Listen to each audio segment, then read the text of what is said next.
একদিন আগে বিরোধী দলীয় নেতা বলেছিলেন যে একদিন আগে ডকুমেন্টস আসতে হবে, আপনি বলেছেন, আমরা কিন্তু সবকিছু মেনে নিয়েছি। তো এইখানে তো আমরাও কোঅপারেশন করছি যাতে দ্রুত সময়ের মধ্যে এই বিলগুলো পাস হোক। পলিটিক্যাল গভর্নমেন্ট এস্টাবলিশ করার জন্যই তো আমরা ছাত্র গণ অভ্যুত্থান করেছি, ভোটের অধিকার প্রতিষ্ঠা করেছি। এখন পলিটিক্যাল গভর্নমেন্টের যদি নিয়ন্ত্রণ মন্ত্রণালয়ের অধিদপ্তর এবং সংস্থার মধ্যে না থাকে, তাহলে নিয়ন্ত্রণটা করবে কে? Democracy is a rule by majority. এটা মাননীয় স্পিকার, এটা আরো দুঃখ পেলাম, এই কথাটা আরো দুঃখ পেলাম। আপনি আপনার কাছে আমরা প্রথম দিনই আশা করেছিলাম, আপনিও বলেছিলেন যে আপনি জাস্টিস মেনটেন করবেন। জব সফার আপনি অনেক করেছেন, কিন্তু আজকের দিনটা এই সময় এসে আমরা জাস্টিস পেলাম না মাননীয় স্পিকার। মাননীয় বিরোধী দলের নেতা চিফ হুইপের অ্যাসুরেন্স যে প্রত্যেকটা বিল আগামী সেশনে আসবে, আপনার মেইন কোয়েরি তো এটাই ছিল।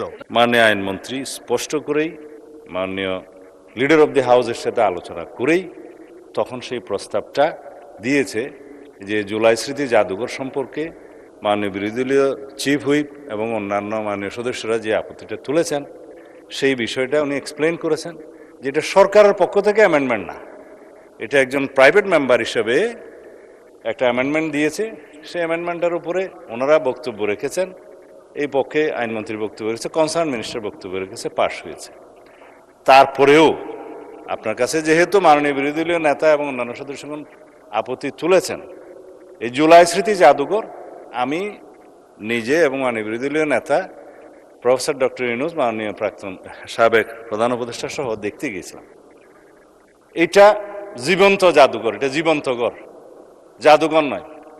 বাংলাদেশের ছাত্র গণ অভ্যুত্থানের প্রতীক হিসাবে ভবিষ্যতে যাতে কোনো শাসক শ্রেণী স্বৈর শাসক না হয়ে উঠতে পারে, সেটার জন্য এটা প্রতীক হিসাবে থাকবে, সেটাকে আমরা ধারণ করতে চাই। মাননীয় স্পিকার, মাননীয় প্রধানমন্ত্রী সম্মতি দিয়েছেন, সেটা আনুষ্ঠানিকভাবে উদ্বোধন করতে যাবেন। এটাকে স্ট্রেনদেন করা দরকার, জাতির ইতিহাসকে ধারণ করা দরকার, এবং যাতে আর কোনো সময় হাসিনার মতো ফ্যাসিস্ট স্বৈরশাসক বাংলাদেশে উৎপত্তি না হয়, উৎপাদন না হয়, সেজন্য এই জাদুঘরকে আমরা সেভাবে সংরক্ষণ করতে চাই। 1971 থেকে শুরু করে 2024 পর্যন্ত, তারপরে পর্যন্ত সমস্ত ইতিহাসকে এখানে ধারণ করা হয়েছে, আরও উন্নয়ন করা হয়। মাননীয় স্পিকার, মাননীয় বিরোধী দলীয় চিফ হুইপ যেটা বলেছেন, এটাকে অটোনোমাস বডি হিসেবে রাখা যায় কিনা সে ব্যাপারে তো আলোচনা হতে পারে। আমাদের শাহবাগ জাতীয় জাদুঘর সহ অন্যান্য জাদুঘর যেগুলো আছে, সেটা কিভাবে পরিচালিত হয়, কিউরেটর কিভাবে থাকে। সাবেক একজন উপদেষ্টা গত ইন্টারিম গভর্নমেন্টের, তিনি খুবই পারদর্শী, সম্ভবত উনি এখনো কিউরেটর হিসেবে আছেন। আমরা তো পরিবর্তন করিনি মাননীয় স্পিকার। যদি এরকম অবদান রাখার মতো আরো কোনো বিশেষজ্ঞ থাকে, বিভিন্ন কমিটিতে ধারণ করা যায়। তবে কেউ পদত্যাগ করলেই কেবল সেই পদ হারাবে, সরকারের ক্ষমতা থাকবে না তাকে অপসারণ করার, সেই জন্য একটা প্রভিশন আনতে হয়েছে, সেটা মাননীয় সদস্য বিরোধী সদস্য এনেছেন। আর সরকারের কাছে যেটা নিয়ন্ত্রণ কর্তৃপক্ষ হিসাবে থাকে, সেটা সমস্ত কর্তৃপক্ষের কাছে সেরকম থাকে। আর দল তো মাননীয় স্পিকার, বিরোধী দল সরকারি দল তো রাজনৈতিক দল, এবং রাজনৈতিক দলের সরকার পলিটিক্যাল গভর্নমেন্ট এস্টাবলিশ করার জন্যই তো আমরা ছাত্র গণ অভ্যুত্থান করেছি, ভোটের অধিকার প্রতিষ্ঠা করেছি। এখন পলিটিক্যাল গভর্নমেন্টের যদি নিয়ন্ত্রণ মন্ত্রণালয়ের অধিদপ্তর এবং সংস্থার মধ্যে না থাকে, তাহলে নিয়ন্ত্রণটা করবে কে? সেই জন্য আলাপ আলোচনা করে নিয়ন্ত্রণকারী কর্তৃপক্ষ এবং ভবিষ্যতে এটা বিকাশের জন্য, উন্নয়নের জন্য আমরা কিভাবে কি করতে পারি আলাপ আলোচনা করে পুনরায় একটা বিল যদি প্রয়োজন হয় সবাই মিলে আনবো।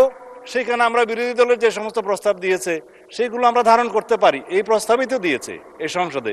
দ্বিতীয় হলো মাননীয় স্পিকার, কার্য উপদেষ্টা কমিটিতে আলোচনা হয়, সংসদ কতদিন চলবে, কিভাবে চলবে, কি কি বিজনেস এখানে আলোচনা হবে ইত্যাদি, সেটা আপনি করেছেন, আপনি সভাপতি। কিন্তু জাতীয় সংসদের এই অধ্যাদেশগুলো, উত্থাপিত অধ্যাদেশগুলো নিয়ে পরীক্ষা নিরীক্ষা করে রিপোর্ট দেওয়ার জন্যই এই বিশেষ কমিটি, জাতীয় সংসদ কর্তৃক গঠিত বিশেষ কমিটি।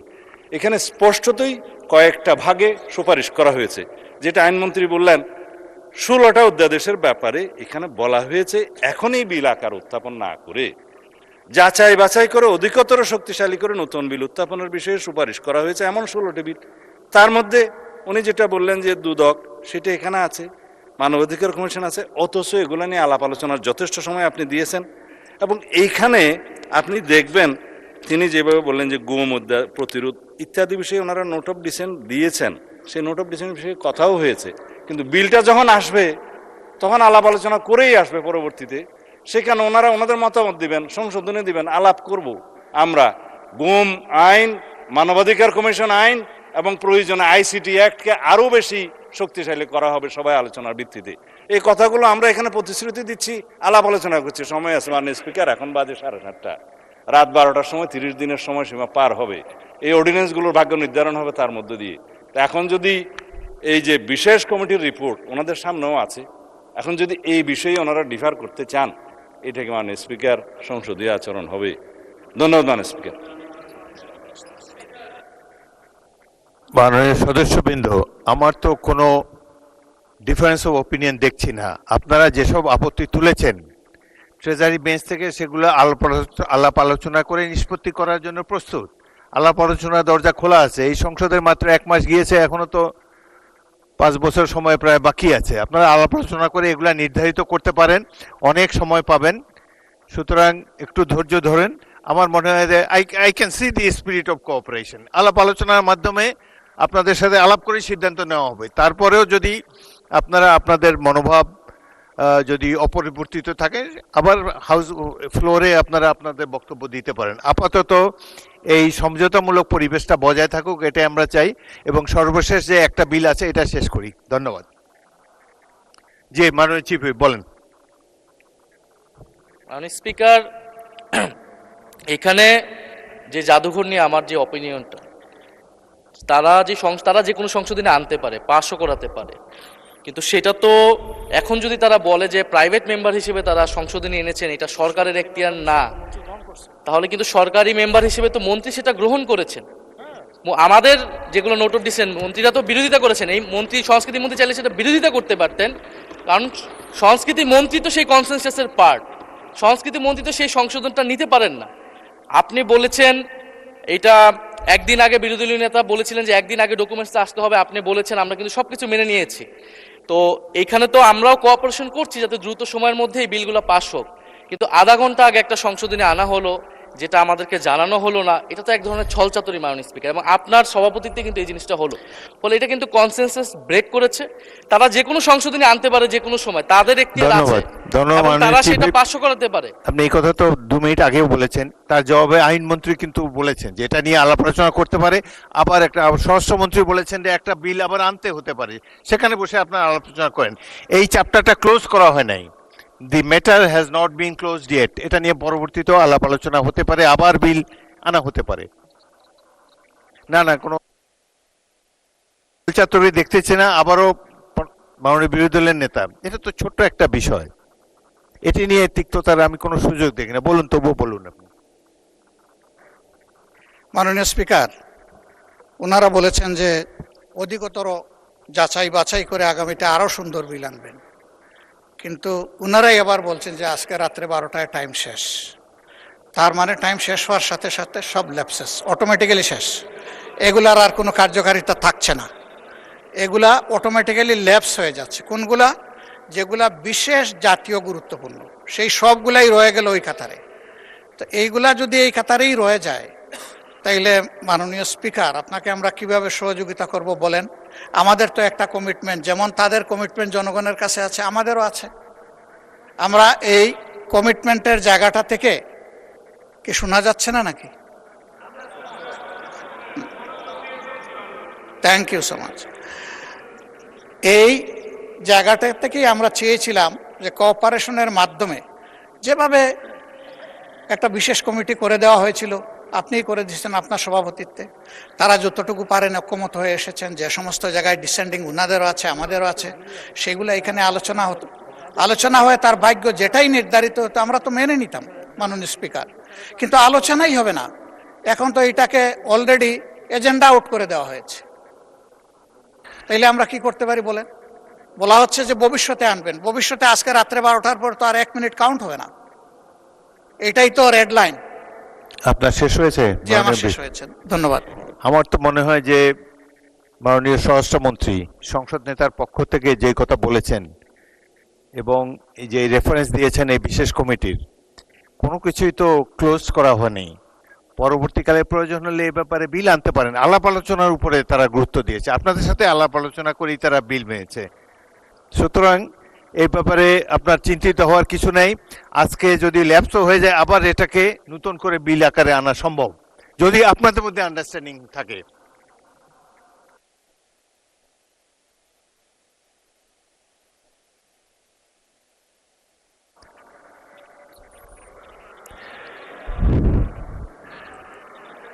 মাননীয় বিরোধী দলের নেতা, আমার তো মনে হয় যে আচ্ছা, মাননীয় চিফ হুইপ বলেন। মাননীয় স্পিকার, চিফ হুইপকে একটু শুনেন। মাননীয় স্পিকার, বিরোধী দলীয় নেতা, মাননীয় স্পিকার, বিরোধী দলীয় নেতা যে কথা বলেছেন আর আপনি যে কথা দেখিয়েছেন বলেছেন যে আর স্পিরিট অফ কোঅপারেশন, অ্যাকচুয়ালি আমাদের মাননীয় আইনমন্ত্রী কথা বলেছেন, মাননীয় স্বরাষ্ট্রমন্ত্রী কথা বলেছেন এবং আমাদের নেতার সাথেও কথা বলেছি, সংসদ নেতার সাথে। বিষয়টা হলো এই যে এখানে এই পৃষ্ঠের মধ্যে রিপোর্টে আছে, আমরা রিপোর্ট নিয়ে বসে থাকলাম বা থাকলাম না এরকম নয়। আমরা চাচ্ছি, আমি মাননীয় সদস্য আপনার দৃষ্টি আকর্ষণ করছি, আমরা চাচ্ছি একটা সমঝোতা হোক এবং সমঝোতার ভিত্তিতে হোক।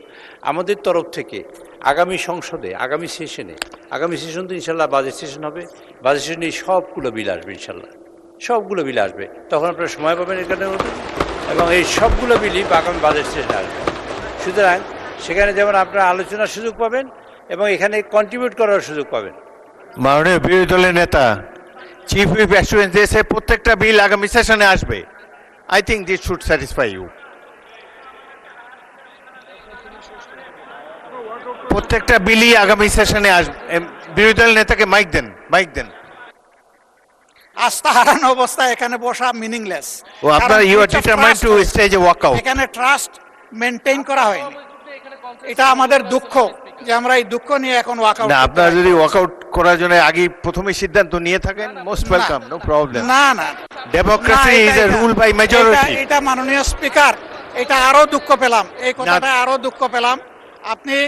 আপনার কাছে আমরা প্রথম দিনই আশা করেছিলাম, আপনিও বলেছিলেন যে আপনি জাস্টিস মেনটেন করবেন। জব সফার আপনি অনেক করেছেন, কিন্তু আজকের দিনটা এই সময় এসে আমরা জাস্টিস পেলাম না মাননীয় স্পিকার। মাননীয় বিরোধী দলের নেতা, মাননীয় বিরোধী দলের নেতা চিফ হুইপের অ্যাসুরেন্স যে প্রত্যেকটা বিল আগামী সেশনে আসবে, আপনার মেইন কোয়েরি তো এটাই ছিল। বিশেষ প্রত্যেকটা বিল আসছে, বিশেষ কমিটিতে অ্যাসুরেন্স, উপদেষ্টা কমিটিতে অ্যাসুরেন্স, সবই তো উলট পালট হয়ে যাচ্ছে একটা অংশ। তাইলে ট্রাস্টের জায়গাটা ওনারা তো রাখলেন না মাননীয় স্পিকার। আমি তো বললাম যে বিরোধী দলের নেতা করার পরে আমরা কিন্তু সহযোগিতা করেই যাচ্ছিলাম, যে ঠিক আছে কনসেনসাস যা হয়েছে আমরা আর কথা বলবো না, আমরা হাতেই বুড় দিয়ে দিয়ে চলবো, আমরা চলেছি। কিন্তু এখন এসে দেখতে পাচ্ছি যে আমাদেরকে আসলে ব্ল্যাকআউট করে দেওয়া হচ্ছে। ওই ব্ল্যাকআউট কেন আমরা হব মাননীয় স্পিকার? মাননীয় বিরোধী দলের নেতা, আপনার প্রধান প্রশ্ন ছিল যে এই বিলগুলা যেগুলা উঠেনি এই অধিবেশনে, সেগুলার ফেট কি হবে, সেটা বিরোধী দল ট্রেজারি বেঞ্চ থেকে বলা হয়েছে প্রত্যেকটা বিল আনা হবে আগামী অধিবেশনে। মাননীয় স্পিকার, আমি স্মরণ করিয়ে দিচ্ছি, আপনি সেদিন বলেছিলেন রাত 12টা হলেও সেশন কন্টিনিউ করবে এবং সবগুলো আলোচনা হবে। এটা যদি হয় বসবো, শুনবো, 12টা পর্যন্ত আমরা অংশগ্রহণ করব, কোনো অসুবিধা নাই। কিন্তু এখানে বলা হয়েছে 16টা বিল এখন উত্থাপন করা হবে না, এটা তো বিশেষ বিলেরই তো সিদ্ধান্ত। ওই আস্থার জায়গা ওনারা নষ্ট করে ফেলেছেন। এই জাদুঘরে একটা ক্লজ ওনারা যখন আনবেন তখন ভবিষ্যতে বেঁচে থাকলে আমরা অংশগ্রহণ করব। মাননীয় বিরোধী দলের নেতা, 133-এর মধ্যে 16 তো ল্যাপস হচ্ছে না, 90 আলোচনা হয়েছে আর বলেছেন যে একটা বাকি আছে, তাইলে আরো তো অনেকগুলা ল্যাপস হয়ে যাচ্ছে। তো এই সবই তো আইনমন্ত্রীকে একটু শুনি আমরা। আইনমন্ত্রী বলেন।